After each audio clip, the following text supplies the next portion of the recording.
Hi guys, welcome back to Tollywood Tossers. We are back with another video. So ఇవాళ match 4.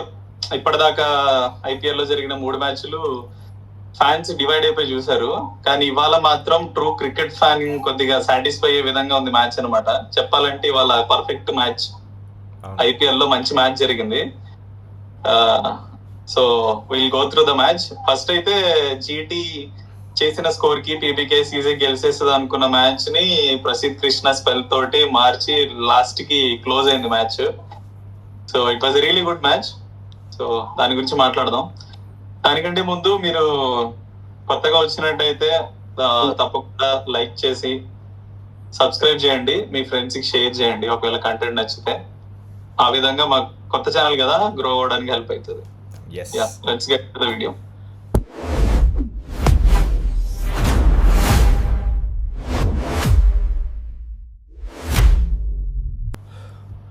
చూసారా match?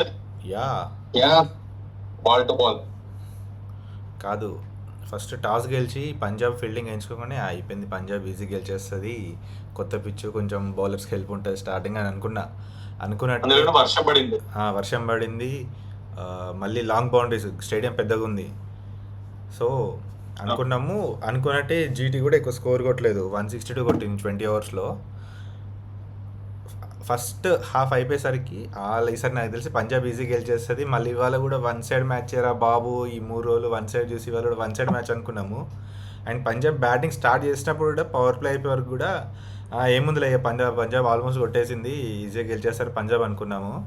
కానీ ఒక్కసారి నువ్వు 12th over వరకు కూడా అరౌండ్ 10 to 12 ఓవర్ వరకు కూడా ఇట్స్ వన్ సైడ్ రా. ఎప్పుడైతే 10th ఓవర్ దాటిన తర్వాత స్టార్ట్ అయింది అనమాట డౌన్ ఫాల్.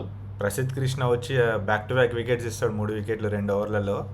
సో మ్యాచ్ కొంచెం టెన్షన్ అయింది. పంజాబ్ ఆల్రెడీ కొంచెం హిస్టరీ ఉంది, ఇట్లాంటి గెలిచే మ్యాచ్లు చేతుల్లో పోగొట్టుకుంటారు చాలాసార్లు, లాస్ట్ కొన్ని సీజన్స్గా చూస్తున్నాము. సో ఈసారి కూడా అట్లనే అవుతుంది అనుకున్నాం. బట్ ఫైనల్లీ కాపర్ కూనలి బాగా ఫినిష్ చేస్తాడు ఆస్ట్రేలియా నుంచి.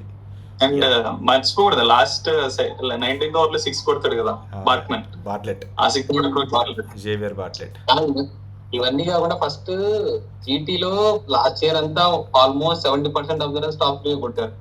నేను వెయిట్ చేస్తాను జీటీ టాప్ 3 ఆర్డర్ ఎప్పుడు ఫెయిల్ అవుతుంది. లాస్ట్ ఇయర్ లో కూడా అన్నా కదండి, లాస్ట్ ఇయర్ మనం అనుకున్నాం లాస్ట్ సీజన్ లో కూడా ఎప్పుడు ఫెయిల్ అవుతుందా చూద్దామా అనుకున్నా. అది ఈ రోజు జరిగింది. మరి అంత ఫెయిల్ అవ్వకుండా, అంటే లాస్ట్ ఇయర్ తో పోలిస్తే ఈ రోజు అంత టాప్ 3 నుంచి అంత స్కోర్ అంత స్కోర్ రాకుండా వాళ్ళు ఇచ్చిన స్కోర్ లో ఆల్మోస్ట్ 100 రన్స్ వీళ్ళు టాప్ 3 కొట్టారు 160 లో. తర్వాత వాళ్ళు టాప్ 3 వికెట్స్ తర్వాత చూస్తే తర్వాత పెద్ద స్కోర్ చెప్పుకోదగ్గ ఫిలిప్స్ 25 కొట్టాడు. వాషింగ్టన్ సుందర్ పర్సనల్ గా నాకైతే ఒక T20 ప్లేయర్ బ్యాట్స్మెన్ కాదన్న. మీరు ఏమన్నారు, T20 బ్యాట్స్మెన్ కాదు.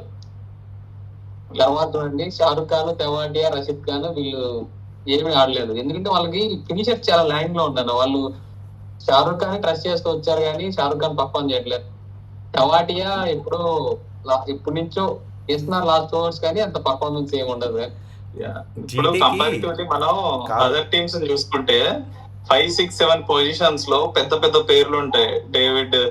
డేవిడ్ మిల్లర్ అని, టిమ్ డేవిడ్ అని, లేకపోతే హార్దిక్ పాండ్యా, పెద్ద పెద్ద పేర్లు ఉంటాయి. మన జీటీకి చూడు, 5 లో వాషింగ్టన్ సుందర్, 6 లో తివాటియా అండ్ 7 లో షారుఖ్ ఖాన్ 6, తివాటియా 7. సో చూసుకుంటే క్రూషియల్ పొజిషన్స్ అవి, మ్యాచ్ ఫినిష్ చేయడానికి చాలా ఇంపార్టెంట్ పొజిషన్స్. ఆ పొజిషన్స్ లో అంత ప్రామిసింగ్ నేమ్స్ లేవు. జీటీకి టాప్ ఆర్డర్ ఫెయిల్ అయితే ఇదే పరిస్థితి. అట్లీస్ట్ లాస్ట్ ఇయర్ జీటీకి టాప్ 3 ఫెయిల్ అయినా నంబర్ 4 లో షెర్ఫన్ రుదర్ఫోర్డ్ వచ్చి కొట్టేటోడు. సో ఉన్న మంచి బ్యాట్స్మెన్ కూడా వాళ్ళు ముంబైకి పంపించారు. ఈ జీటీఎల్ నాకు అర్థం కాలేదు. అది కూడా ట్రేడ్ రిలీజ్ చేసి ఆక్షన్ లో పోయినట్టు అట్లా కూడా కాదు, ట్రేడ్ చేసి ఎవరిని తెచ్చుకున్నారు? అర్జున్ టెండూల్కర్ కదా? కాదు, ఆ డబ్బులు తీసేసి ఆక్షన్లోకి వెళ్ళారు. బట్ వై, ఎందుకు అంటే మామూలుగా ముంబై వాళ్ళకి అలవాటు అనమాట, ఎవరైనా మంచి ప్లేయర్ తయారు చేసేయడం. హార్దిక్ పాండ్యాని ఇచ్చారు, షెర్ఫన్ రుదర్ఫోర్డ్ ఇచ్చారు, నెక్స్ట్ ఎవరినో ఒకరిని ఇస్తారు. బినామీ అంటావా?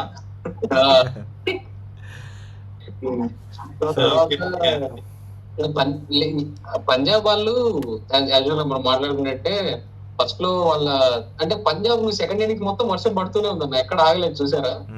వర్షం లేదు. పడుతుంది మ్యాచ్ కంటిన్యూ చేశారు.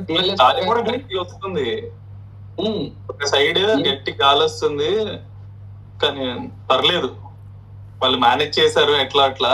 మెయిన్ పంజాబ్ కి లాస్ట్ సీజన్ లో బాగా కలిసి వచ్చిన వాళ్ళ ఓపెనింగ్ పేరు ప్రద్యుమన్ సింగ్ అండ్ ప్రియాంచార్య. చాలా కన్సిస్టెంట్ గా అగ్రెసివ్ గా ఆడారు. ఈ రోజు ప్రియాంచార్య అవుట్ అయినా గానీ ప్రద్యుమన్ సింగ్ చాలా బాగా ఆడాడు. 1 డౌన్ లో శ్రేయస్ అయ్యర్ రావాల్సింది కూపర్ కాలనీ పంపించారు, కానీ కొత్త బ్యాట్స్మెన్ ఎందుకు పంపించారా అని అనుకున్నా, కానీ Cooper colony made the difference ఇవాళ యాక్చువల్ గా. మన ఒక కన్సర్న్ ఏంటంటే వీళ్ళకి పంజాబ్ వాళ్ళకి వాళ్ళ 4 మెయిన్ ఇండియన్ బ్యాటర్స్ ఎవరు, నిహల్ వదేరా, ప్రియాంచార్య, ప్రభ్సిమ్రన్ సింగ్ అండ్ శశాంక్ సింగ్. వీళ్ళల్లో ఈ రోజు ప్రభ్సిమ్రన్ సింగ్ మాత్రమే కొంచెం కొట్టాడు, మిగతా వాళ్ళందరూ ఫెయిల్ అయ్యారు. వీళ్ళు ఫెయిల్ అయితే వీళ్ళకి ఫ్యూచర్ లో చాలా కొంచెం మైనస్, చాలా టీమ్ డౌన్ అయిపోద్ది. బట్ స్టిల్ లాస్ట్ సీజన్ వాళ్ళే ఆడింది పంజాబ్, బట్ స్టిల్ నంబర్ 9 వరకు బ్యాటింగ్ ఉంది. వాళ్ళ నంబర్ 9 లో వచ్చిన జావేర్ బార్ట్లెట్ కూడా బ్యాటింగ్ ఆడగలుగుతాడు. వాళ్ళకి నంబర్ 9 వరకు డెప్త్ ఉన్నది. నెంబర్ 8 లో మార్కో యాన్సన్. సౌత్ ఆఫ్రికాకి నంబర్ 7 లో ఆడి మ్యాచ్లు గెలిపించిండు మార్కో యాన్సన్. వీళ్ళకి నంబర్ 8 లో వస్తున్నాడు. సో పంజాబ్కి యాక్చువల్ బౌలింగ్ అండ్ బ్యాటింగ్ రెండు బాగున్నాయి. కానీ నాకు ఒక్క కన్సర్న్ ఏంటంటే కూపర్ కాలనీ నంబర్ 3 వచ్చాడు కాబట్టి శ్రేయస్ అయ్యర్ నంబర్ 4 వస్తున్నాడు కదా. So maybe Shreyas Iyer form ఏమైనా డిప్ అయిద్దేమో నంబర్ 4లో వచ్చి అని కొంచెం డౌట్ కొడుతుంది. ఎందుకంటే లాస్ట్ సీజన్ మొత్తం నంబర్ 3 ఆడిండు, మధ్యలో కొన్ని మ్యాచ్లు నంబర్ 4 ఆడిండు అనుకుంటా, బట్ మెయిన్గా నంబర్ 3 ఆడిండే last season Shreyas Iyer. So ఈసారి నంబర్ 4 రావడం చూడాలి ఎట్లా ఆడతాడో మరి నంబర్ 4 పొజిషన్ లో. ప్లస్ ఇంకోటి ఇవాళ యాక్చువల్లీ శ్రేయస్ అయ్యర్కి ఇంజురీ అయింది. అవునా? ఇంజరీ డిస్క్వాల్ అవుట్, రైట్ హ్యాండ్ కి ఫింగర్ కి తగిలింది. తర్వాత పోస్ట్ మ్యాచ్ కూడా హ్యాండ్ షేక్ ఇవ్వలే, హ్యాండ్ పక్క పెట్టి లెఫ్ట్ హ్యాండ్ తో ఇస్తున్నాడు హ్యాండ్ షేక్. అదొక కన్సర్న్ పంజాబ్ ఇప్పుడు. Let's hope it's not serious. Injury mostly అయిపోతుంది, అంత సీరియస్ ఎఫెక్ట్ ఏ ఉండదు మోస్ట్. Yeah let's hope. ఇంకోటి హర్షదీప్ సింగ్ గురించి మాట్లాడినాను. హర్షదీప్ సింగ్ ఒక ఓవర్ అంటే ఎక్స్ట్రా లేదు 2 overs చేస్తారు. అదే సేమ్ శుభ్మన్ గిల్ చెప్పాడు అనమాట, ఎవరిని నువ్వు ప్రిఫర్ చేస్తా లాస్ట్ ఓవర్ లో బౌలింగ్ వేయడానికంటే, ఒకవేళ వైడ్ ఆర్కర్స్ అయితే ఎక్స్ట్రా లేకుంటే హర్షదీప్ సింగ్ ప్రిఫర్ చేస్తాను, కానీ హర్షదీప్ సింగ్ అలా 2 overs చేస్తాడు, సో నేను వేరే బౌలర్కి వెళ్తానని చెప్తాడు. సంథింగ్ ఏదో అయింది బ్రో హర్షదీప్ కి, చాలా కాన్ఫిడెంట్ చేసాడు ఇంతకు ముందు. ఇప్పుడు అన్ని అయితే అటు వైడ్ వేస్తున్నాడు, ఇటు వైడ్ చాలా ఎక్స్ట్రా వేస్తున్నాడు ఈ మధ్య. ఆ లాస్ట్ ఓవర్ లో వాళ్ళు కొట్టింది సగం అయితే ఈయన ఇచ్చింది సగం వైడ్స్ తో. అంతకుముందు హర్షదీప్ సింగ్ అట్లీస్ట్ పవర్ ప్లేలోనే వికెట్ తీస్తాడు. ఈ మధ్య పవర్ ప్లేలో కూడా వికెట్స్ వస్తలేవు హర్షదీప్ కి. మన వరల్డ్ కప్ లో కూడా పెద్దగా వికెట్స్ చేయలేదు. అవునవును, డిప్ అవుతుంది ఫామ్. బట్ ఎనీవే ఇంకొకటి కొత్త ప్లేయర్ అశోక్ శర్మ డెబ్యూ చేశాడు, బాగా వేస్తున్నాడు. కానీ ఫస్ట్ మ్యాచ్ కానీ కొంచెం స్కోర్ ఇచ్చేసాడు, కానీ బౌలింగ్ బాగా వేస్తున్నాడు. యాక్చువల్లీ బాగా వేసాడు. అది శ్రేయస్ అయ్యర్ వికెట్ కోసం 2 షార్ట్ బాల్ చేశాడు, అందులోనే first short ball actually work out అయింది, అన్కంఫర్టబుల్ గా పుల్ చేశాడు, అది లక్కీగా 6 వెళ్ళింది. కానీ తర్వాత ఓవర్ నుంచి మంచి కంబ్యాక్, మార్కో యాన్సన్ వికెట్ కూడా తీస్తాడు. సో జీటీతో అదే మనకి ఆన్ పేపర్ అంత పెద్దగా అనిపించరు, బట్ సంహౌ ఏదో ఒకటి చేసి మ్యాచ్ ని టైట్ చేయడం గెలవడం చేసేస్తారు. ఇవాళ ఆల్మోస్ట్ పుల్ ఆఫ్ చేశారు, మిరాకిల్. యాక్చువల్ జీటీ బౌలింగ్ చాలా బాగుంది కంపేర్ టు వాళ్ళ బ్యాటింగ్. అన్ని టీమ్స్ లో బ్యాటింగ్ స్ట్రాంగ్ ఉంటే జీటీ టీం బౌలింగ్ స్ట్రాంగ్ ఉంది. ఇవాళ మ్యాచ్ లో బౌలింగ్ స్ట్రాంగ్ ఉంది, కాకపోతే ప్రసిద్ధ్ కృష్ణ అంత లేట్ గా తీసుకురావడం అనేది బ్యాడ్ బాగుంటా.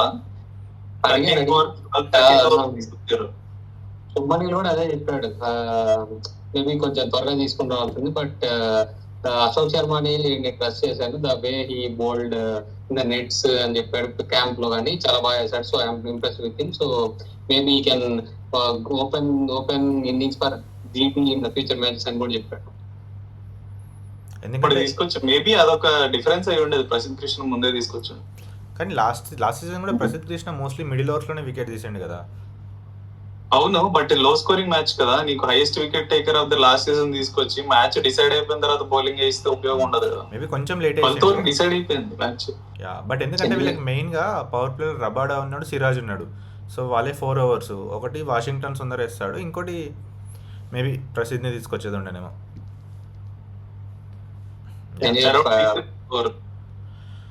సో అది గైస్, ఫైనలీ 3 మ్యాచ్ల తర్వాత కొంచెం క్లోజ్ మ్యాచ్ అయింది. అండ్ రేపు Delhi Capitals versus LSG. So రేపటి మ్యాచ్లో మీ ప్రిడిక్షన్ ఏంటి, ఎవరు గెలుస్తారో కమెంట్ చేయండి. Until then see you, tata, bye bye.